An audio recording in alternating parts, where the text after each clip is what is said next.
Dear students, today we shall read a new chapter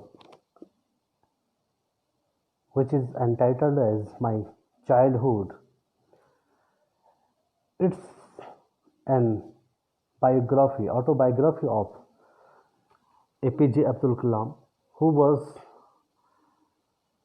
our president, and he was also known as Missile Man of India. Before starting this lesson, we should read these lines. Can you think of any scientists who have also been statesmen? क्या आप किसी वैज्ञानिक के बारे में सोचते हो जो एक स्टेट्समैन, एक वक्ता भी रहा हो? APJ Abdul Kalam, whose projects in space, defense and nuclear technology guided India into the 21st century, became our 11th president in 2002.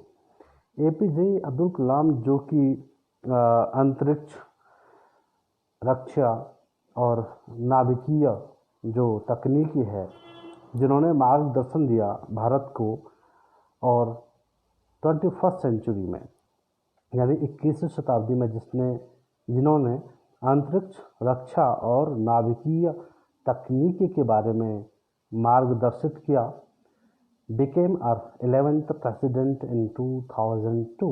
वो भारत के 11वें राष्ट्रपति 2002 में बने. In his autobiography Wings of Fire, he speaks of his childhood. उनकी एक आत्मकथा है जिसका नाम है विंग्स ऑफ फायर. बच्चों, इस बुक को आप जरूर पढ़ना. ये बहुत ही अच्छी एक ऐसी बुक है जो आपको आगे बढ़ने के लिए प्रेरित करेगी. He speaks of his childhood, जिसमें वो अपने बचपन के बारे में बातें करते हैं, अर्थात अपने बचपन की बातों को उन्होंने उसमें लिखा है.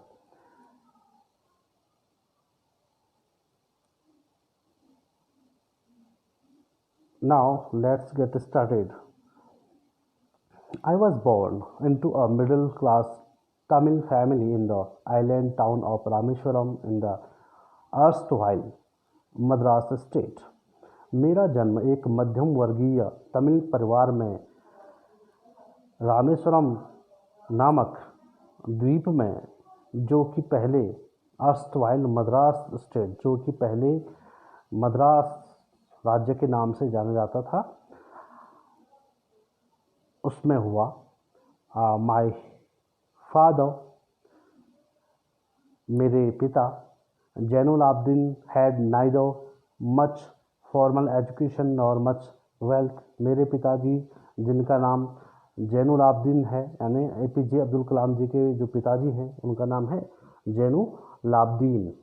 उनके पास ना तो कोई फॉर्मल मीन्स होता है औपचारिक शिक्षा, न तो उन्होंने स्कूली शिक्षा. औपचारिक शिक्षा किसे कहते हैं? जब हम किसी इंस्टीट्यूट या स्कूल में जाकर शिक्षा ग्रहण करते हैं, उसे हम फॉर्मल एजुकेशन कहते हैं. तो उनके पिताजी स्कूल अथवा किसी संस्था में पढ़ने नहीं गए होंगे. नॉर मच वेल्थ, और नहीं उनके पास ज़्यादा पैसा था, धन था. Despite these disadvantages, in disadvantages में होता है हानियाँ. इन विकट परिस्थितियों के होते हुए भी he possessed great innate wisdom and a true generosity of spirit. वे एक महान जन्मजात बुद्धि रखते थे और एक उनमें जो उदारता की भावना थी, जो सच्चे उदारवादी जो व्यक्ति थे, वो उनमें ये गुण थे. He had an ideal helpmate in my mother Ashiamma. मेरी माँ के रूप में उन्हें एक आदर्श साथी मिली. I do not recall the exact number of people she fed every day, but I am quite certain that far more outsiders ate with us than all the members of our own family put together. I do not recall the exact number of people. मुझे सही संख्या, लोगों की सही संख्या का याद नहीं है जिनको वो प्रत्येक दिन खाना खिलाती थी. बट लेकिन आई एम क्वाइट सर्टेन दैट, लेकिन मैं इस बात पर निश्चित हूँ कि फार मोर आउटसाइडर्स, बाहर के जो लोग हमारे घर में खाना खाते थे, वे हमारे परिवार के सदस्यों से उनकी संख्या ज़्यादा होती थी. अर्थात परिवार के सदस्य जितने होंगे उनसे ज़्यादा तो हमेशा वहाँ मेहमान आते थे और खाना खाते थे. आगे है, I was one of many children, a short boy with rather undistinguished looks, born to tall and handsome parents. वो कह रहे हैं कि मैं एक छोटा सा लड़का जो अनडिस्टिंग्विश्ड लुक्स वाला था, अर्थात जो उतना अच्छा दिखता नहीं था. डिस्टिंग्विश्ड मीन्स होता है विशिष्ट, अनडिस्टिंग्विश्ड मीन्स अविशिष्ट यानी सामान्य. मेरा जो लुक था वो सामान्य व्यक्तियों की तरह था. Born to tall and handsome parents, और मेरे माता पिता सुंदर थे और लंबे कद के थे. मैं उनके कई बच्चों में से एक था. We lived in our ancestral house, which was built in the middle of the 19th century. Middle of the 19th century, 19वीं शताब्दी के मध्य में मेरा घर बना था और हम वहाँ अपने पूर्वजों के घर में रहते थे. और ये घर कब बना था? 19वीं शताब्दी के मध्य में, अर्थात 1850-55 की बात रही होगी. It was a fairly large पक्का house made of limestone and brick on the Mosque Street in Rameswaram. यह एक बड़ा और पक्का घर था जो कि चूना पत्थर और ईंटों का बना था. On the mosque street in Rameswaram, Rameswaram की जो मस्जिद की जो गली थी उसमें बना था. माई ऑस्टियर फादर, मेरे जो गंभीर पिता थे, अर्थात उनकी जो प्रवृत्ति थी वो गंभीर स्वभाव के थे. Use to avoid all inessential comforts and luxuries, वे क्या करते थे? अनावश्यक जो आराम की चीज़ें और विलासिता पूर्ण जो चीज़ें होती थी उनसे वो बचा करते थे. अर्थात वो सादे या सामान्य जीवन को जीते थे. However, all necessities were provided for in terms of food, medicine और clothes. फिर भी प्रत्येक प्रकार की आवश्यकताएं हमारी पूरी की जाती थी, चाहे वो भोजन की बात हो, चाहे दवाइयों की बात हो और या क्लोथ्स यानी कपड़ों की बात हो. अर्थात हमें भोजन, दवाई और कपड़े की कमी मेरे पिता ने कभी नहीं होने दी. इनफैक्ट, निसंदेह रूप से वास्तव में I would say mine was a very secure childhood. जो मेरा जो बचपन था वो बहुत सिक्योर्ड चाइल्डहुड था, अर्थात मेरा बचपन बड़ा सुरक्षित बचपन था. बोथ मटेरियली एंड इमोशनली, चाहे वो भौतिक रूप से हो चाहे वो इमोशनल यानी संवेगात्मक रूप से हो या भावनात्मक रूप से हो. मेरा जो बचपन था वो बहुत अच्छा था. आगे है, the second world war broke out in 1939 when I was 8 years old. जब मैं 8 वर्ष का था तो 1939 में द्वितीय विश्व युद्ध शुरू हुआ. For reasons, कई कारणों से, I have never been able to understand, मैं नहीं समझ पाया. क्या नहीं समझ पाए हो? A sudden demand for tamarind seeds erupted in the market. जो टेमरंड सीड थे या बीज थे वो अचानक से बाजार में बिकने के लिए बाजार में अचानक वो बिकने लगे। जो इमली के बीज होते हैं वो बाजार में बिकने लगे। I used to collect seeds and sell them to a provision shop on Mosque Street. Provision shop कहते हैं पंसारी की दुकान, जहाँ पे हमें खाद्य सामग्री मिल जाती है। ऐसी दुकान को हम पंसारी की शॉप कहते हैं। तो वो कह रहे हैं कि मैं क्या करता था, इन बीजों को बेचा करता था उन पंसारी की दुकानों में, जो कि मॉस्क स्ट्रीट यानी मस्जिद वाली गली में थी। A day's collection would fetch me the princely sum of 1 आना। एक दिन का जो कलेक्शन, एक दिन में जो मैं इकट्ठा करता था बीज को, वो मुझे ठीक ठाक, प्रिंसली मीन्स ठीक ठाक, सम ऑफ 1 आना, 1 आना मुझे मिल जाता था। जब वो बीज को इकट्ठा करते थे और उसको बेचते थे मॉस्क स्ट्रीट की दुकानों में, तो वो कह रहे हैं कि मुझे 1 आने की रकम मिल जाती थी। अब 1 आना कितना होता है? आपने चौवन्नी अठन्नी सुनी होगी, यानी 50 पैसे को हम अठन्नी कहते हैं। तो जो 1/16 रुपये का 1 आना होता है।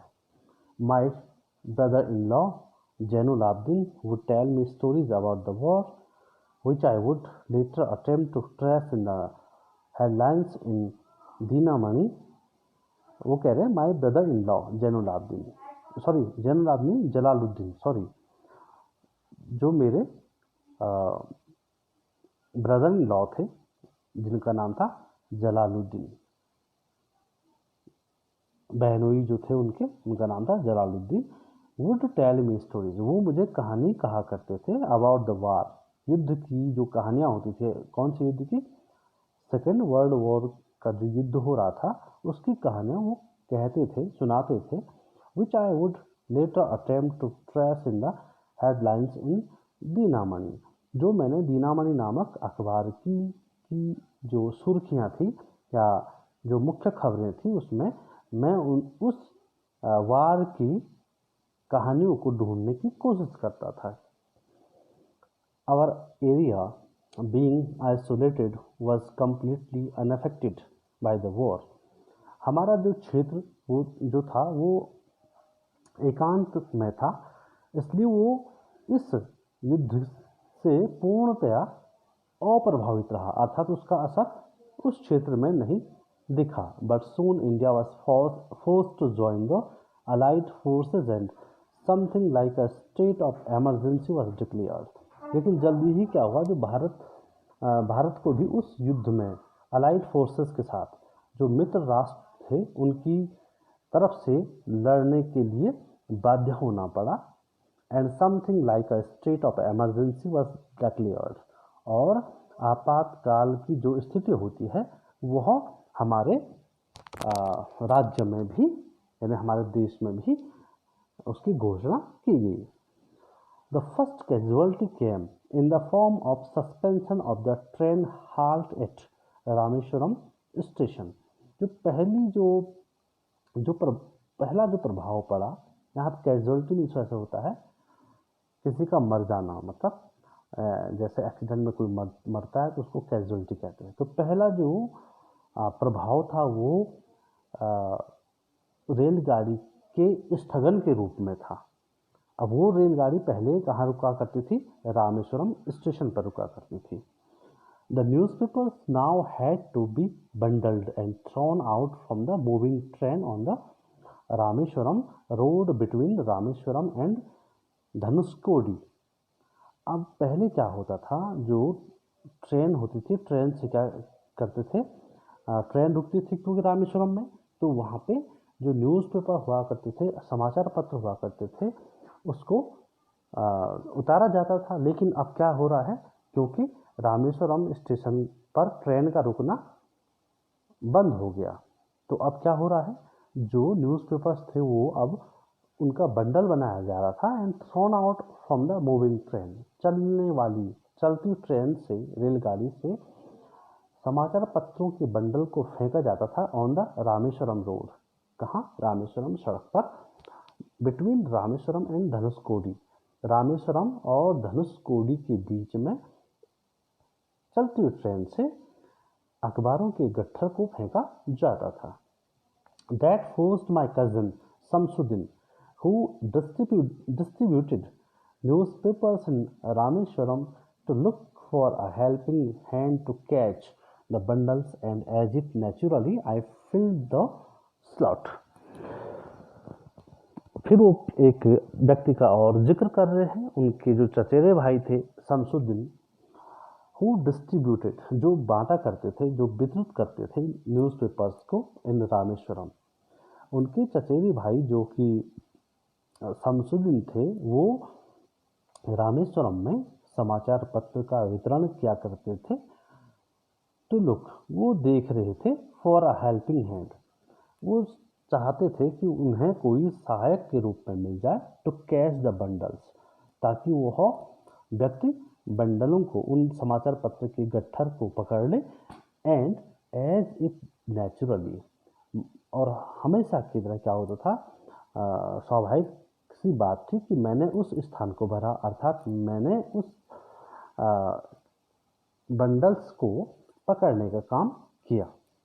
Shamsuddin helped me earn my first wages, Shamsuddin ने मुझे पहली मजदूरी कमाने में मदद की, अर्थात पहली बार जब मैंने पैसा कमाया तो उसमें शमसुद्दीन, जो कि उनके चचेरे भाई थे, उन्होंने मदद की। Half a century later, half a century, century means होता है शताब्दी, शताब्दी का आधा यानी 50 वर्ष, लगभग 50 साल बाद, आई कैन स्टिल, मैं अभी भी फील, महसूस करता हूँ, the surge of pride in earning my own money for the first time. 50 साल पहले मेरे द्वारा पहली बार धन को कमाने का जो भाव था मेरे मन में, वो अभी भी मैं उसको याद करता हूँ कि उस समय मुझे कितना अच्छा लगा जब मैंने पहली बार कमाई की। Every child is born with some inherited characteristics into a specific socio-economic and emotional environment and trained in certain ways by figures of authority. Every child is born, प्रत्येक बच्चे का जन्म होता है with some inherited characteristics, उसके माता पिता के द्वारा उसे कुछ विशेषताएं मिलती हैं या उसके माता पिता के द्वारा उसे कुछ गुण मिलते हैं विरासत के रूप में, इनटू स्पेसिफिक सोशियो इकोनॉमिक, किसमें? विशेष सामाजिक, आर्थिक और भावनात्मक वातावरण में, and trend in certain veg, और उसका जो प्रशिक्षण मिलता है मुझे निश्चित तरीकों से मिलता है, बाय फिगर्स ऑफ अथॉरिटी, जो बड़ी बड़ी हस्तियां होती हैं उनसे भी हमें कई चीज़ें सीखने को मिलती हैं। I inherited honesty and self-discipline from my father. मुझे अपने पिताजी से विरासत में क्या मिला? ईमानदारी और आत्म अनुशासन मिला। From my mother, और मेरी माँ से मुझे क्या मिला? I inherited faith in goodness and deep kindness, and so did my 3 brothers and sister. मुझे और मेरे भाइयों और बहनों को मेरी माँ से अच्छाई, गुडनेस मीन्स अच्छाई, एंड डीप काइंडनेस, और दयालुता का भाव मिला, क्योंकि उनकी जो माँ थी आसिया अम्मा, वो बहुत दयालु महिला थी और उनमें जो अच्छाई थी, ये गुण कहाँ आ गए? कलाम जी में आ गए। I had 3 close friends in my childhood, मेरे बचपन में 3 घनिष्ठ मित्र थे। पहले का नाम था, ये प्रश्न भी आता है, who are 3 friends of APJ Abdul Kalam? तो you will answer Ramanand Shastri, Aravindan and Shiv Prakashan. तो 3 मित्र हैं उनके, एक तो रामानंद शास्त्री हैं, दूसरे अरविंदन हैं और तीसरे शिव प्रकाशन हैं।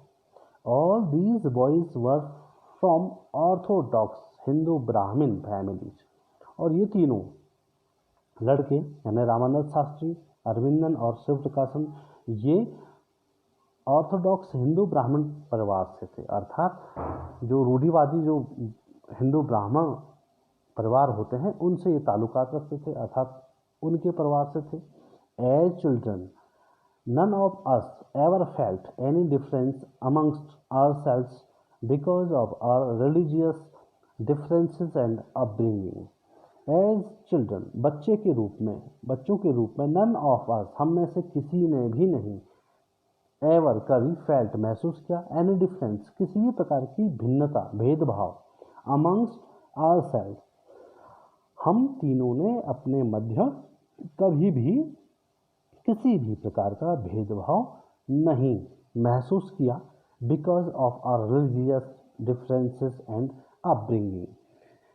हम अलग अलग धर्मों से थे, धार्मिक भेदभाव और पालन पोषण जो हमारा था वो अलग अलग था, लेकिन हम में किसी ने भी, हम जो चार थे यानी अब्दुल कलाम जी, रामानंद शास्त्री, अरविंदन और शिव प्रकाशन, ये तीनों ब्राह्मण हैं यानी हिंदू धर्म के हैं और ये हमारे जो राष्ट्रपति थे एपीजे अब्दुल कलाम ये मुस्लिम फैमिली से बिलोंग करते थे, मुसलमान थे।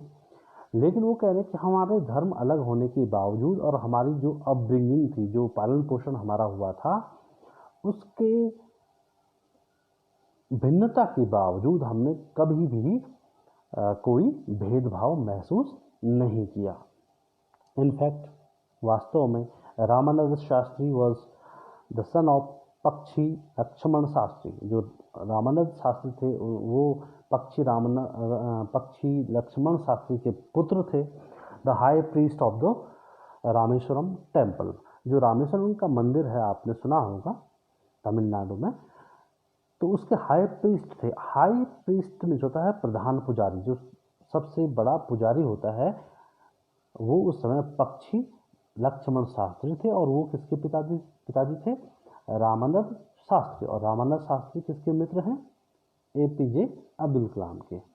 Letter he took over the priesthood of the Rameswaram temple.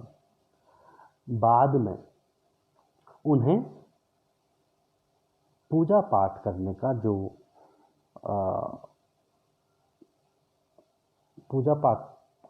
जो अधिकार मिला, वो कहाँ से मिला? इसका of the Rameswaram temple. Rameswaram मंदिर में पूजा पाठ करने का अधिकार किससे मिला? फ्रॉम हिज, यहाँ देखिए एक चित्र, इसको आप ध्यान में रखोगे, फादर, अपने पिताजी से उन्हें पूजा पाठ करने का अधिकार मिला। अर्थात उनके पिताजी के मृत्यु के बाद रामानंद शास्त्री उस टेम्पल के ने रामेश्वरम मंदिर के प्रधान पुजारी बने। Aravindan went into the business of arranging transport for visiting pilgrims. Pilgrims means होता है यात्री, जो तीर्थ यात्री होते हैं, उनके लिए अरविंदन क्या करता था? गाड़ियों की व्यवस्था करता था, आने जाने के लिए उन्हें वाहनों की व्यवस्था करता था। एंड शिव प्रकाशन became a catering contractor for the southern railways. और जो शिव प्रकाशन उनके तीसरे मित्र हुआ करते थे, वो क्या करते थे?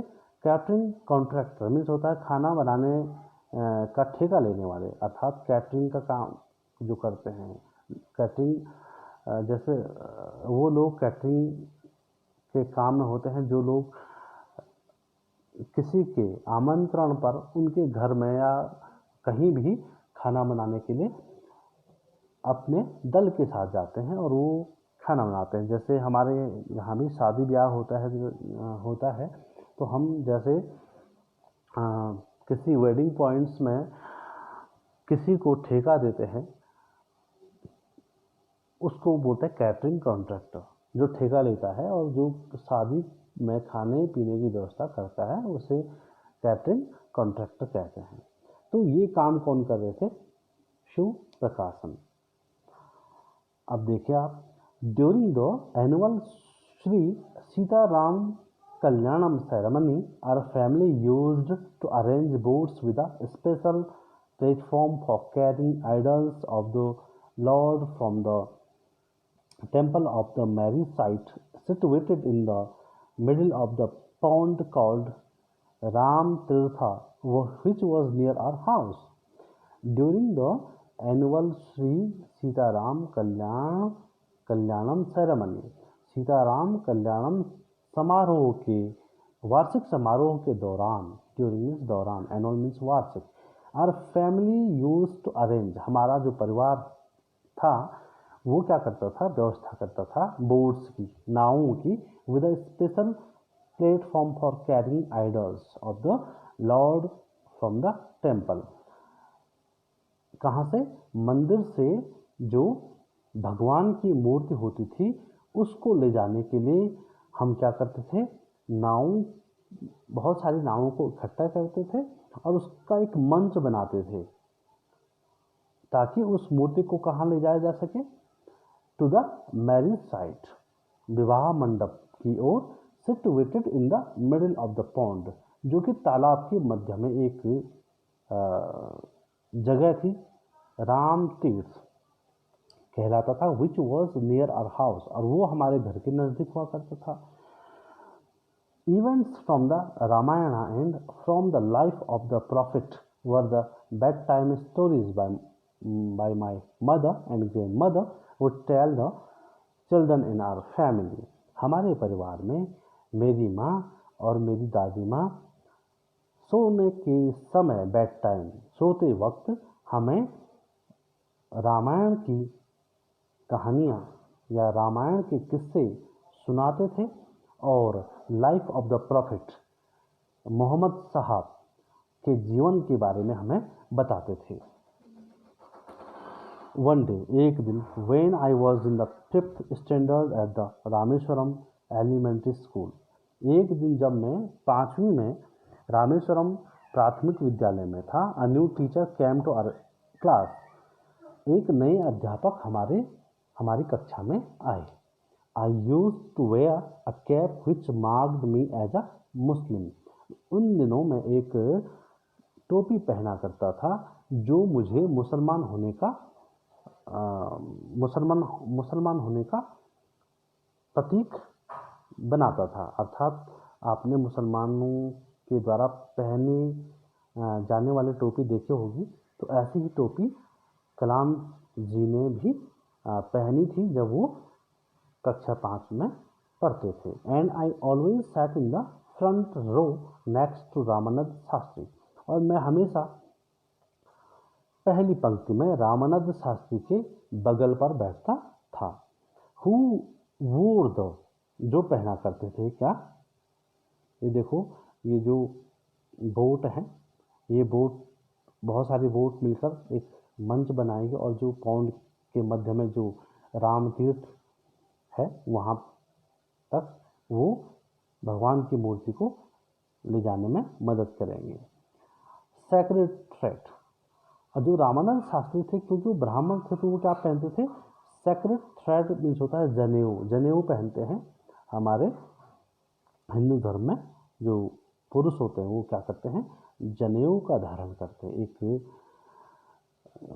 धागा बांधते हैं वो अपने बदन पे, तो उसे कहते हैं जनेऊ।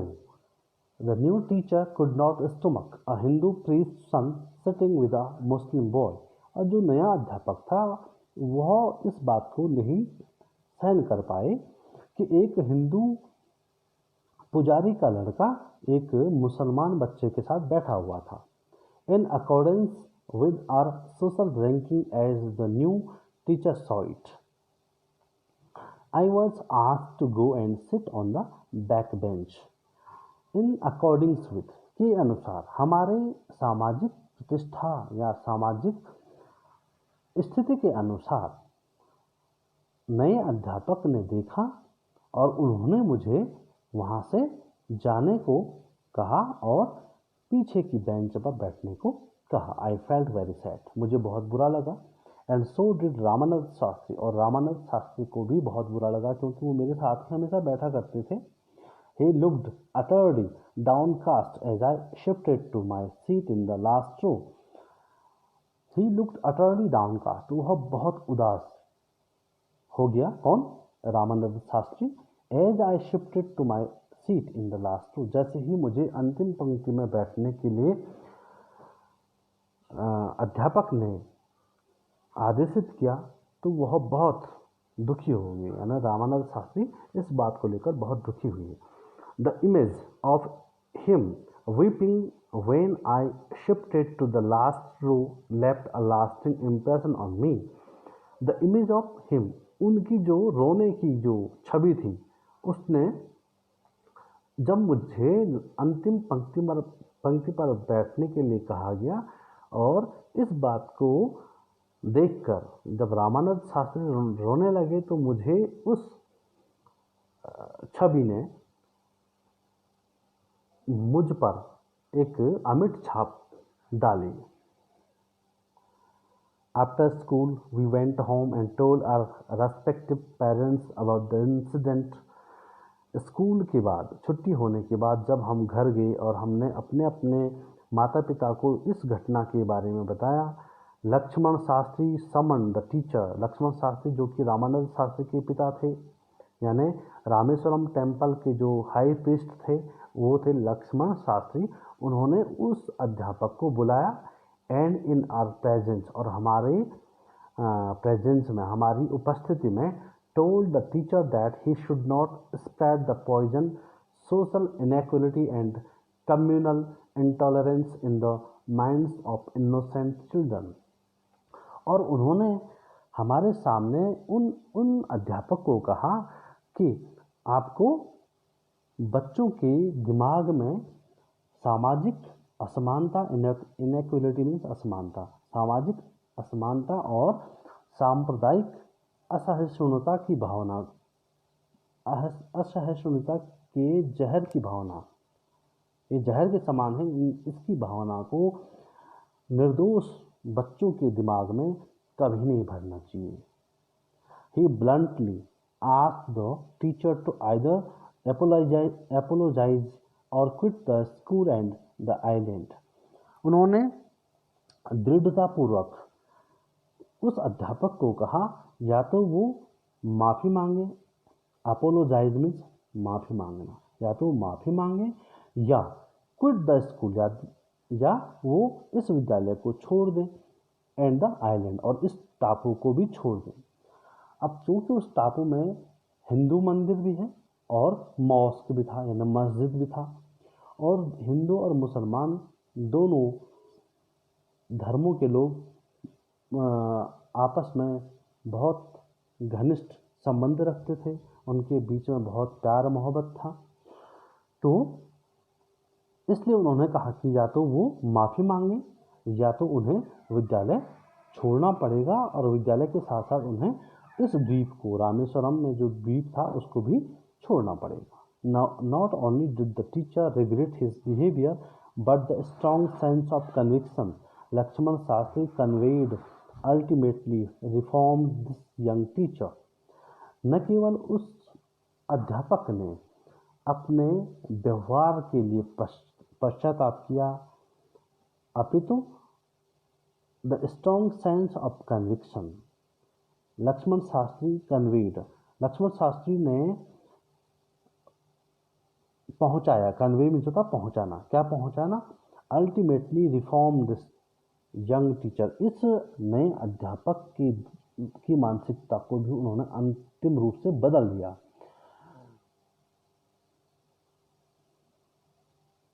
आगे है, यहाँ देखिए, यहाँ पे ये जो ये आप देख रहे होंगे, ये एक हिंदू है और यहाँ पे ये मुस्लिम हैं, अर्थात एपीजे अब्दुल कलाम जी यहाँ पे बैठे हुए हैं। तो यहाँ पे रामानंद शास्त्री हैं ये, और यहाँ पे ये बैठे हुए, तो ये फर्स्ट रो में बैठते थे। लेकिन जो नए अध्यापक थे उन्होंने देखा कि यहाँ तो मुस्लिम लड़का एक ब्राह्मण लड़के के साथ बैठा हुआ है, इसलिए उन्होंने उन्हें यानी कलाम जी को पीछे की बेंच पर बैठने के लिए कहा। आगे है, ऑन द होल, कुल मिलाकर या निष्कर्ष रूप में, the small society of Rameswaram was very rigid in terms of the segregation of different social groups. एक छोटा सा समाज था रामेश्वरम में, वह यदि सेग्रीगेशन की बात की जाए तो उस मामले में उसमें अलग अलग विभिन्न प्रकार के सामाजिक समूह थे।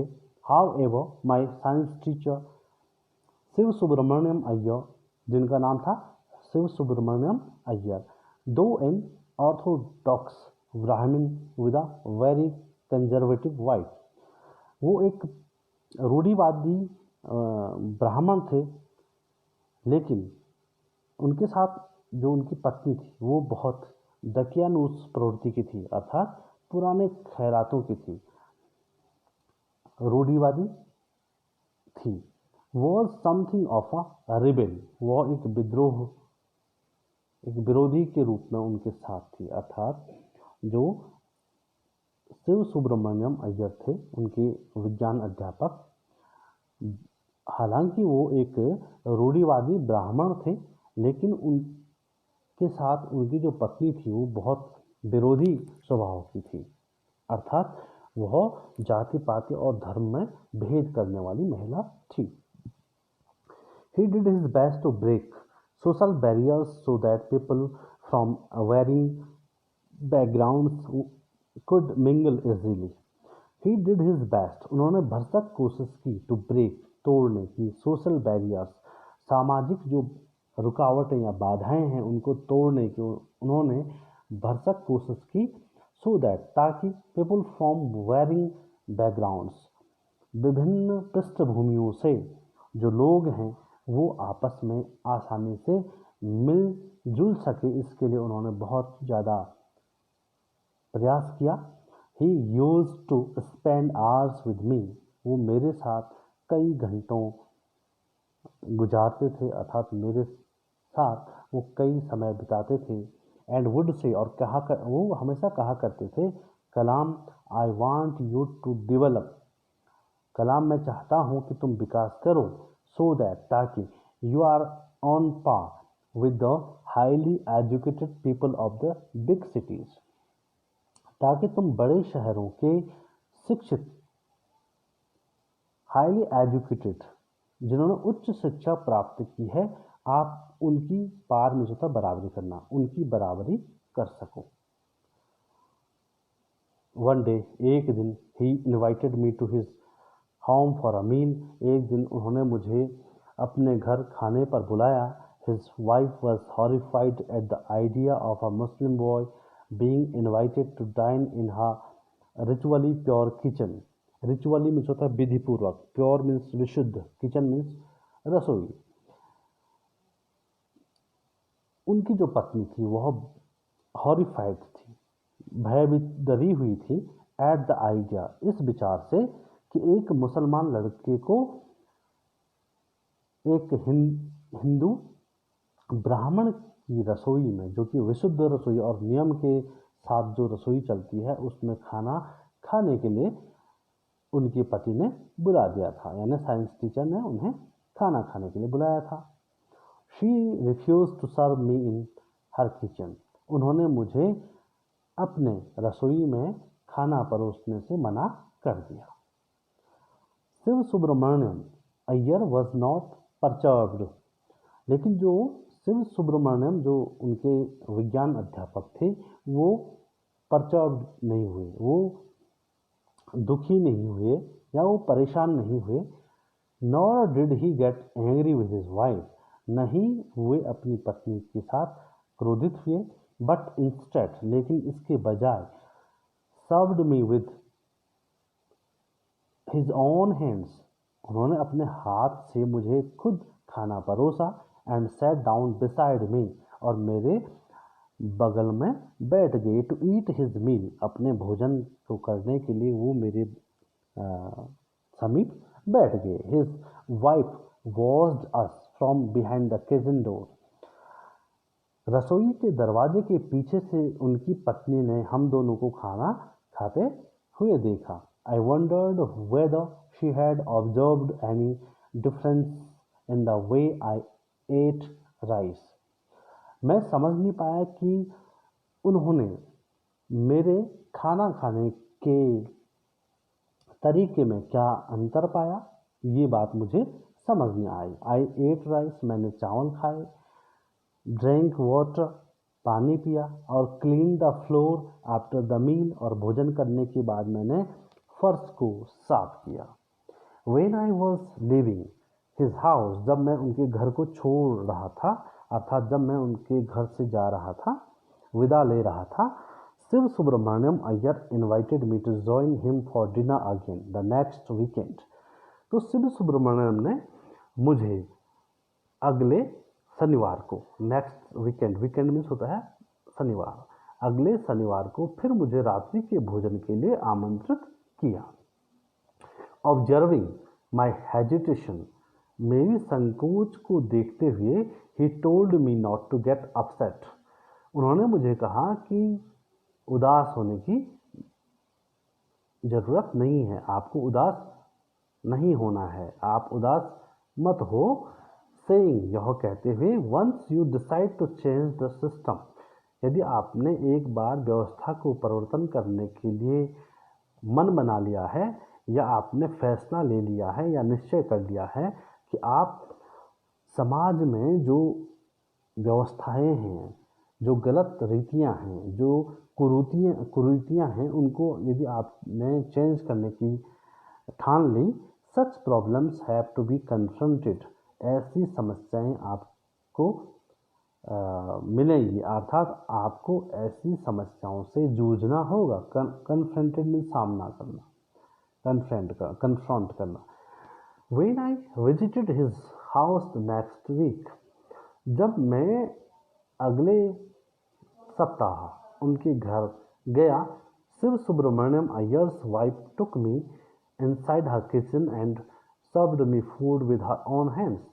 शिव सुब्रमण्यम की पत्नी मुझे अंदर किचन में ले गई और मुझे अपने हाथों से खाना खिलाया। अब देखिए आप, पहली बार तो उनकी पत्नी ने उनको खाना परोसने से मना कर दिया था, इस बार उन्होंने खुद किचन में कलाम जी को अपने पति के साथ खाना परोसा। Then the Second World War was over and India's freedom was imminent. तब द्वितीय विश्व युद्ध समाप्त हो गया एंड भारत का, इंडियाज फ्रीडम, भारत की स्वतंत्रता, was imminent, अर्थात भारत स्वतंत्र होने वाला था। Indians will build their own India, भारतीय अपना भारत खुद बनाएंगे। डिक्लेयर्ड गांधी जी, गांधी जी ने घोषणा की कि भारतीय अर्थात हमारे देश के लोग एक भारत को, अपने भारत को खुद बनाएंगे। The whole country was filled with an unprecedented optimism. Unprecedented means होता है अभूतपूर्व, जो पहले कभी ना हुआ हो। ऑप्टिमिज्म मीन्स होता है आशावाद। सारा देश अभूतपूर्व आशावाद से भर गया। I asked my father for permission to leave Rameswaram and study at the district headquarters in Ramanathapuram. मैंने अपने पिताजी से रामेश्वरम से जाने की अनुमति ली ताकि मैं अपनी पढ़ाई जिला मुख्यालय रामनाथपुरम में कर सकूं। यहाँ पे देखिए आप, यहाँ पे जो हैं कलाम जी बैठे हुए हैं, यहाँ पे उनके विज्ञान अध्यापक बैठे हुए हैं, और दूसरी बात जो शिव सुब्रमण्यम की पत्नी है, उन्होंने खुद दोनों को खाना परोसा है।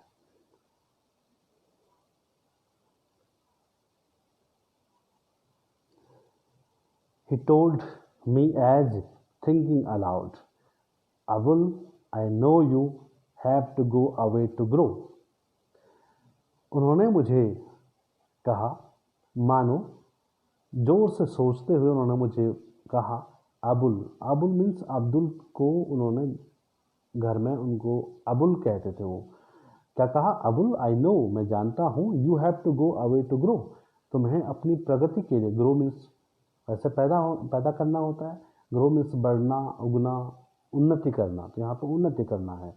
मैं जानता हूँ कि तुम्हें उन्नति करने के लिए अपने जीवन में उन्नति हेतु बाहर जाना है, यहाँ से दूर जाना है।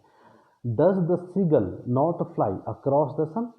क्या जो सीगल, सीगल मीन्स एक ऐसी पक्षी जो कि समुद्र में, समुद्र के आसपास उड़ती है, तो वो क्या कह रहे हैं, क्या सीगल सूर्य के आर पार नहीं उड़ता है? Alone and without a nest, अकेला और बिना घोंसले के सीगल क्या कभी सन के आर पार, अर्थात एक जगह से दूसरे, एक स्थान से दूसरी ओर नहीं उड़ता है? He quoted Khalil Gibran to my hesitant mother, मेरी सकुचाई हुई माँ को, अर्थात मेरी माँ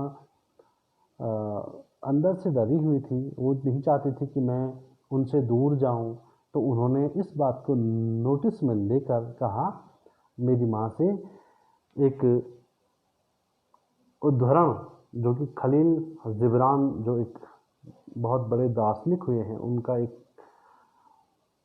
एक मोटो या एक कोट उन्हें सुनाया। क्या कहा उन्होंने, क्या कहा था खलील जिब्रान जी ने? Your children are not your children, आपके बच्चे नहीं हैं, अर्थात जो आपके बच्चे हैं वो आपके बच्चे नहीं हैं। ये जरा हम आगे समझेंगे। They are the sons and daughters of life longing for itself, वे उनके जीवन की इच्छाओं के पुत्र व पुत्रियां हैं, अर्थात आपके बच्चे नहीं हैं, वे जो भी कुछ जीवन में इच्छा रखते हैं वो उनके पुत्र और पुत्रियां हैं, अर्थात वो अपनी इच्छा को, अपनी आवश्यकता को पूर्ण कर पाएं, वे अपने उद्देश्यों को पूर्ण कर पाएं, वे उसके लिए बने हैं। दे कम थ्रू यू, वे तुमसे आए हैं, अर्थात वे तुमसे पैदा हुए हैं, बट लेकिन नॉट फ्रॉम यू, लेकिन वे तुमसे नहीं हैं। You may give them your love, तुम उन्हें अपना प्यार दे सकते हो, बट नॉट योर थॉट्स, लेकिन अपने विचार उन्हें नहीं दे सकते हो, तुम सिर्फ उन्हें प्यार दे सकते हो, वे अपने विचारों को खुद, वे अपने विचारों का सृजन खुद कर लेंगे। For they have their on thoughts, क्योंकि उनके अपने खुद के विचार हैं, तो आप अपने विचारों को उन पर नहीं थोप सकते हो। तो यहाँ पे हमने देखा दो चीज़ें इस लेसन से हमें सीखने को मिली। पहली चीज़ ये कि इस ऑटोबायोग्राफी के एक्सट्रैक्ट में हमने एक बहुत ख़राब चीज़ देखी। वो क्या देखी? भेदभाव। अभी भी हमारे देश में भेदभाव जाति को लेकर, लिंग को लेकर, धर्म को लेकर अभी भी भेदभाव है। इस भेदभाव को उस समय भी देखा जाता था, आज भी विद्यमान है। तो हमारा दायित्व हो जाता है कि हमारे देश में जो भी भेदभाव है धर्म, जाति, लिंग के आधार पर उसे समाप्त किया जाए। दूसरी जो शिक्षा इसमें हमें प्राप्त मिली वो ये कि जो कलाम जी थे उन्होंने अपने जीवन को बहुत संघर्षों में गुजारा और उन्होंने बीज बेचे, उन्होंने समाचार पत्र के गट्ठरों को उठाया और उसके बाद वो हमारे देश के मिसाइल मैन बने। उन्होंने मिसाइल्स कैसे बनाई जाती है और उसके बाद वो हमारे देश के राष्ट्रपति बने। और जब उनकी मृत्यु हुई, आपने यदि वो वीडियो देखी हो तो उनकी जो मृत्यु हुई है वो पढ़ाते वक्त हुई थी। वो चाहते थे राष्ट्रपति पद का जो कार्यकाल उनका समाप्त हुआ उसके बाद भी वो विभिन्न विश्वविद्यालयों में जाकर अध्यापन कार्य करते थे और उनका जो देहावसान हुआ वो भी पढ़ाते पढ़ाते उन्हें अटैक आया और वो इस तरह से हमें छोड़कर चले गए। तो उनकी तरह सिंपल लाइफ जीने वाले बहुत कम पैदा होते हैं। तो हमें भी इस बात से सीख लेनी चाहिए कि कैसे एक व्यक्ति, एक साधारण व्यक्ति संघर्षों से राष्ट्रपति तक के सर्वोच्च पद को प्राप्त करता है और अंतिम सांस तक लोगों की भलाई के लिए समय भी देता है और अपनी ऊर्जा भी लगाता है। Thanks for watching.